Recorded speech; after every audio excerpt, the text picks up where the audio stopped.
Imagine this. You're 17, half asleep when your phone vibrates.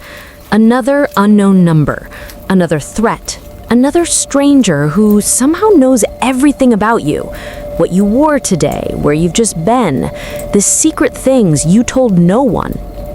At first, you think it's a joke, some creepy classmate playing mind games, but then it doesn't stop.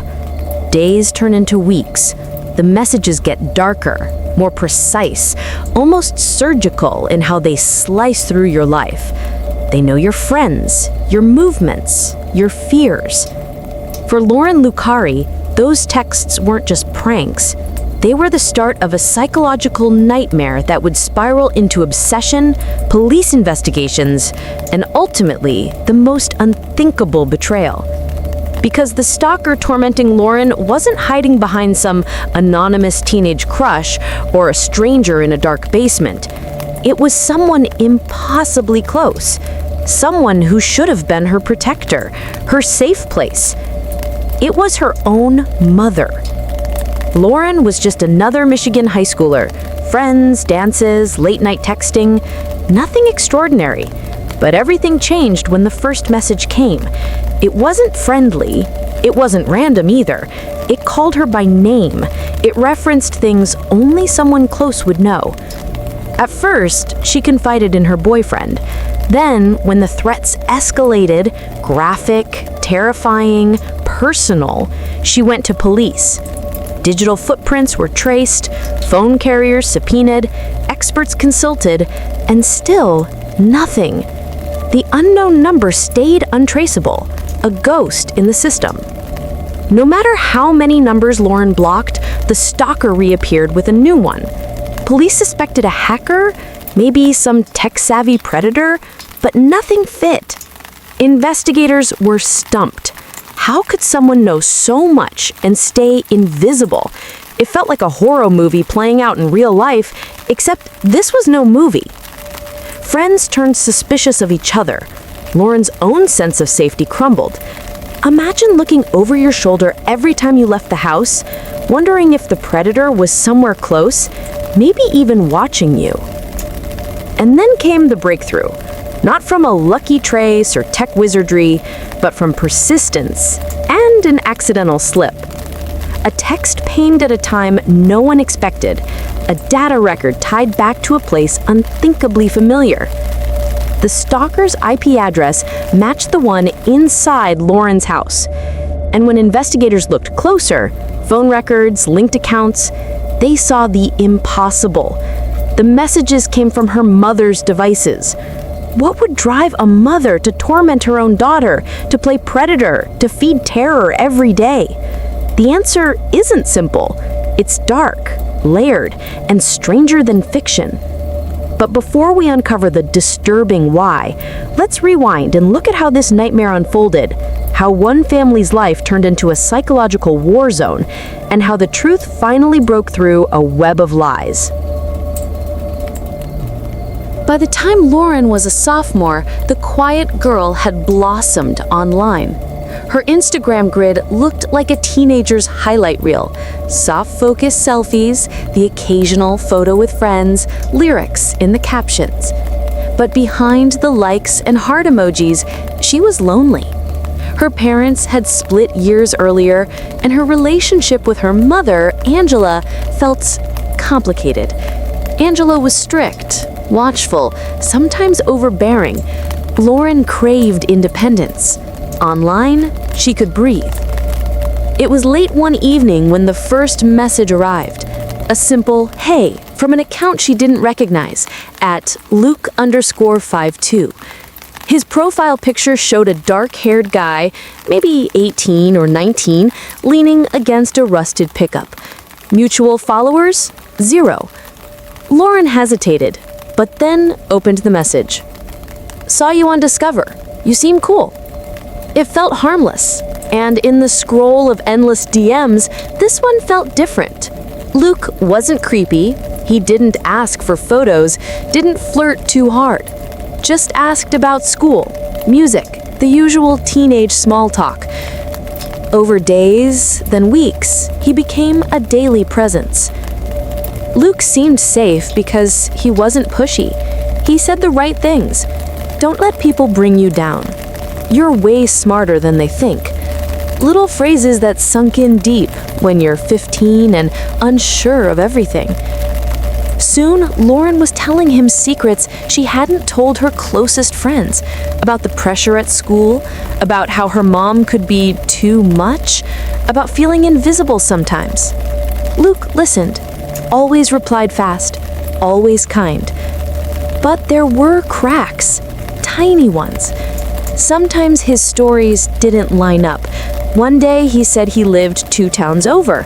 Another time he said he was out of state. His photos, not many of them, always looked just good enough to pass, but a little too polished, like they'd been pulled from somewhere else. And yet, Lauren brushed it off. Everyone curates online, right? Then came the protective streak. I don't like how your mom talks to you. Why do you let her control you? You deserve better. At first, it felt validating. Someone was finally taking her side. But slowly, Luke's tone hardened. He started warning her not to trust people. Even your friends don't really know you. Be careful what you share with your mom. She doesn't get you. The messages felt like comfort, but also division. Weeks turned into months. Lauren's digital world became her safe place, and Luke was at the center of it. She began pulling back from her mom, arguing more, retreating into her phone late at night. Angela noticed, but every time she tried to ask what was wrong, Lauren snapped, "It's just a friend, chill." Except Luke wasn't just a friend. What Lauren didn't know, what no one would guess, was that every message came from the same house she lived in. The words on her phone weren't from a boy at all. They were from her mother. At first, Lauren felt like she'd found someone who understood her. Luke was charming, attentive, always online when she needed him. But over time, his words shifted from comfort to control. He started asking questions that cut deeper. Why do you still let your mom decide everything for you? If I were there, I'd treat you like an adult. The tone was subtle, not threatening, not overtly cruel, but manipulative. Lauren, barely 15, didn't recognize the red flags. To her, it felt like loyalty. Finally, someone was choosing her side without conditions. Angela, the real author behind those words, played both roles in silence. By day, she scolded her daughter for grades, chores, attitude. By night, behind the glowing screen, she became Luke, the understanding confidant. It was a cruel paradox. The same mother who argued with Lauren in the kitchen became the boy who told her, "She doesn't see how amazing you are." Soon, Luke's questions weren't just about Lauren's feelings. They turned practical. What's your schedule this week? Who are you hanging out with after school? Why haven't you told me where you're going? It was the illusion of teenage romance masking a surveillance operation. Angela wasn't just prying, she was mapping her daughter's life, controlling it from both sides. Lauren's friends began to notice she was more withdrawn, more anxious. But when they asked what was wrong, she'd laugh it off. "Nothing, I'm just tired." The dual reality was crushing her. Imagine the confusion, arguing with your mom face to face, then rushing to your room to text Luke, and hearing validation from the very same person who just yelled at you. It was a psychological chokehold. Every time Lauren resisted her mother in real life, Luke was there to encourage rebellion. Every time she confided in Luke about her fears, her mother used those secrets in arguments at home. It was a cycle Lauren couldn't escape. And then, the messages turned darker. Luke began talking about protection in obsessive tones. "I'm the only one who can really keep you safe. If people knew what I know, they'd never let you out of their sight." The comforting friend now sounded possessive. Lauren's private world, once a refuge, was becoming a cage. What she didn't realize was that the trap had already been set, and her own mother held the key. For months, Lauren lived in the tug-of-war between her mother's rules and Luke's messages. But outside her home, people were beginning to notice changes. At school, teachers saw a shift. Lauren's grades, once steady, began to slide. Assignments came in late. Her focus drifted. More than once, she was caught scrolling on her phone during class, eyes glued to glowing words only she could see. When asked, she'd mutter, "It's just a friend," and shut down. Her friends noticed more. The Lauren they knew, lighthearted, goofy, easy to laugh, seemed replaced by someone guarded. Conversations felt one-sided. She'd disappear into the hallway between classes, thumbing messages furiously. When invited to hang out after school, she'd decline, saying Luke didn't like her being around certain people. It was subtle but clear. Someone had gotten inside her head. At home, Angela began to slip too. Keeping up the double life was exhausting. She had to craft two versions of every conversation, one as Mom, another as Luke. But sometimes the lines blurred. One evening, after an argument over chores, Lauren stormed into her room and texted Luke about how unfair her mom was. Within seconds, Luke replied with details Lauren hadn't typed yet. Almost word for word, he echoed the argument that had just happened. Lauren froze. How would he know that? Luke brushed it off. "I just know you too well. I can always tell what's going on." Lauren wanted to believe him, but a seed of doubt had been planted. Meanwhile, Lauren's closest friend confided to her mother, "Something's wrong. She's not herself. She's always texting this guy, but no one's ever seen him." Rumors spread. Who was Luke? Why hadn't he shown up at school events? Why were there no mutuals, no sightings, no proof? The story didn't add up. And beneath the surface, Lauren's own instincts were starting to whisper the same thing. Something wasn't right. But she had no idea just how close the truth lived. Right down the hallway, behind a locked door, her mother was still at the keyboard, typing, deleting, rewriting, building a fantasy that was starting to unravel. The night Kelsie discovered the truth, the walls of her world caved in. She had spent months confiding in Trevor, pouring her heart into late-night conversations, trusting him with her secrets, her insecurities, her dreams. And now, every single word, every single confession had gone straight to her mom. Think about that for a second. Every time Kelsie thought she was whispering to a caring boyfriend, she was really talking to the very person she fought with at the dinner table, the person she argued with about curfews and grades. The betrayal wasn't just shocking, it was suffocating. Kelsie couldn't look her mom in the eye. The next morning, the silence between them was unbearable. She slammed doors, skipped meals, refused to answer questions.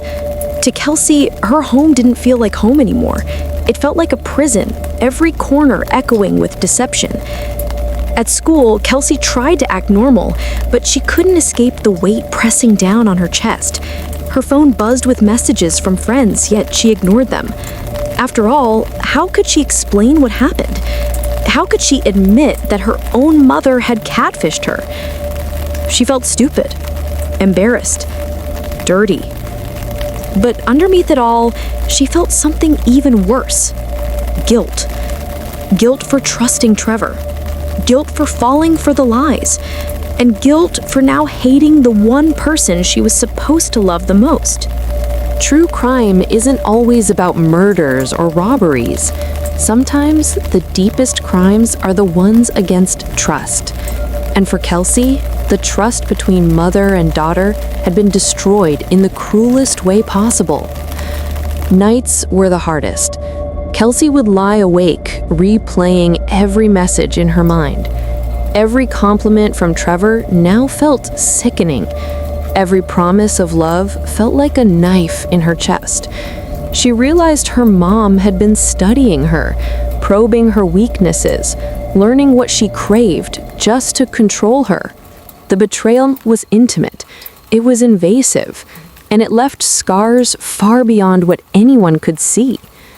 One night, in a moment of raw anger, Kelsie confronted her mom again. "Why would you do this to me?" she cried. "You're supposed to protect me, not trick me." Her mom's response only deepened the wound. She insisted it was for Kelsie's own good, that boys couldn't be trusted, that she needed to keep her safe. But to Kelsie, those words sounded hollow. They weren't protection, they were possession. And in that moment, the last thread between them snapped. Imagine being 16 and realizing the person you depend on most, the person who raised you, was also the person who humiliated and manipulated you. That kind of betrayal doesn't just hurt, it rewrites your entire sense of who you can trust. Over the next few weeks, Kelsie withdrew completely. She stopped smiling, stopped laughing, stopped being the bright, hopeful girl her friends once knew. Her mother's betrayal had turned her into a shadow of herself. But betrayal has a way of spreading. Secrets rarely stay hidden, and soon, the walls of their home wouldn't be enough to contain what had happened, because whispers were starting, questions were being asked. And when the truth leaked out into the community, the private pain of one girl and her mother would explode into a public scandal. Kelsie thought the worst was behind her. She thought the reveal was the most painful part, but she didn't know yet that her private nightmare was about to become everyone's business.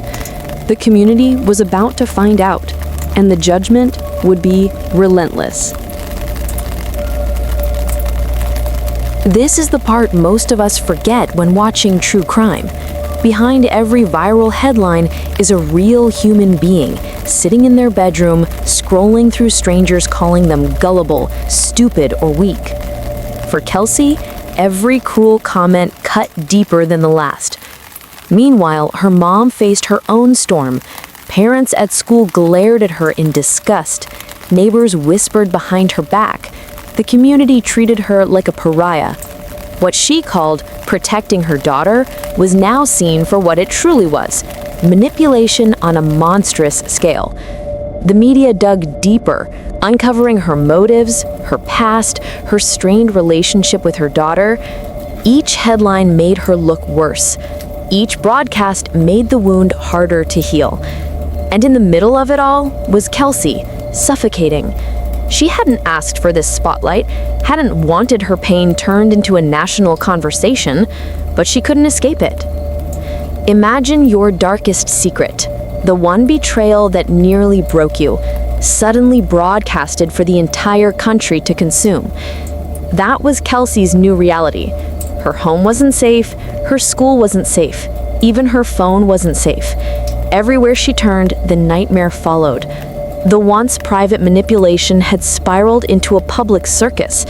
And the worst part? Kelsie felt like she had lost control of her own story.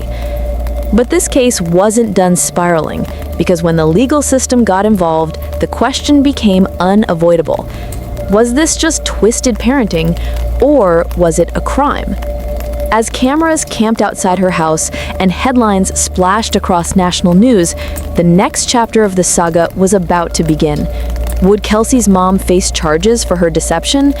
Or would the law reveal an even more disturbing truth? That sometimes betrayal this devastating doesn't break any rules.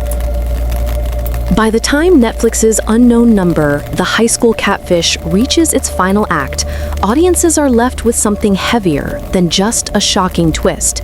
They're left with the unsettling legacy of betrayal. This isn't just Kelsie's story, it's a cultural mirror, reflecting how fragile trust has become in a world where screens shape every relationship. The documentary leaves no doubt. The catfish wasn't a random stranger, an online predator, or a vengeful classmate. It was Kelsie's own mother. The very person who should have been her safest protector became her most insidious threat. And that revelation, a betrayal rooted in family, in blood, is what makes this case one of the darkest in Netflix's true crime vault. For Kelsie, the scars went far beyond humiliation. Friends described how she withdrew, shutting down emotionally in the aftermath. The shame of realizing she had poured her trust, fears, and even affection into a digital lie crafted by her own mother left her isolated and mistrustful. In one of the most gut-wrenching moments of the film, she admits, "I don't even know who to believe anymore. If your own mom can do this, who can't?" Those words are the heartbeat of the entire story, the line that viewers can't shake off. Meanwhile, her mother's motivations remain a black hole of speculation. Psychologists featured in the documentary point to pathological attachment, to control disguised as care, to loneliness that metastasized into obsession. But explanations don't equal justification. The image that lingers is of a woman weaving lies through her daughter's life, not just catfishing her, but stealing years of trust, love, and innocence. The legacy extends far beyond this family. After the documentary dropped, schools across the U.S. began referencing the case in digital safety programs.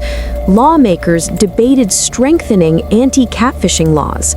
Parents, shaken to their core, wondered aloud how much they really knew about their children's online worlds. And teenagers? They saw Kelsie's story as proof that even the closest relationships could be hacked from the inside. But perhaps the most haunting part of the legacy is the ambiguity.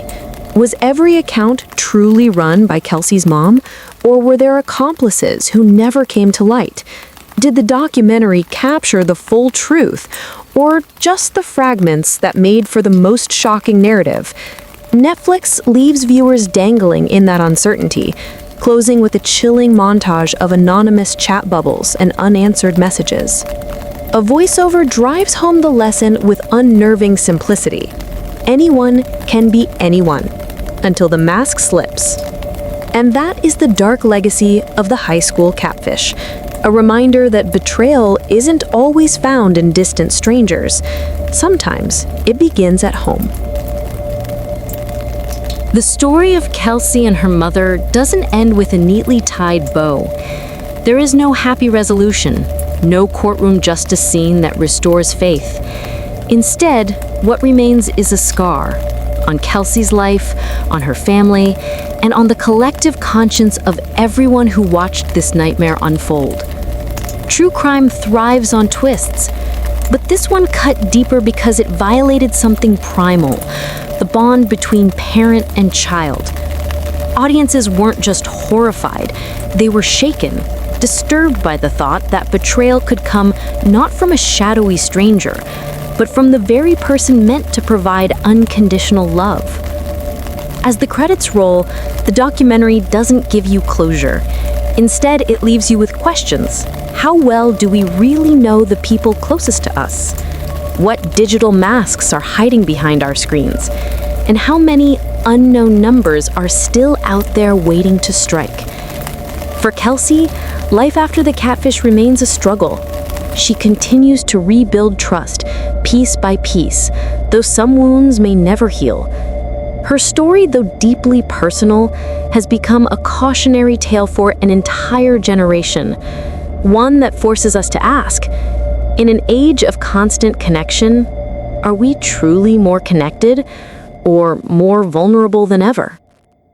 And for viewers, that's the lingering power of Unknown Number, the High School Catfish. It isn't just entertainment, it's a wake-up call, a reminder that the greatest dangers don't always lurk in dark alleys or anonymous chat rooms. Sometimes they're sitting right across the dinner table. So the next time your phone buzzes with a message from an unknown number, ask yourself, do you really know who's on the other end?